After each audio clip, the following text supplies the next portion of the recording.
Hey guys, today I'm going to show you how to use CrushOn AI. First of all you have to do is type CrushOn AI on Google search engine and type on whatever the search result shows.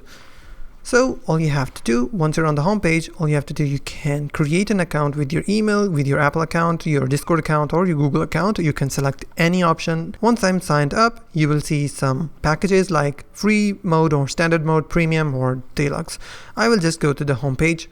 Now on the home page, you will be able to see a lot of characters that you can see. For example, if I select this and I will select start chat, now I will be able to chat with this character on variety of topics because CrushOn AI uses large language models with which it can generate responses on variety of topics. So if I type hi, it will also give me a reply.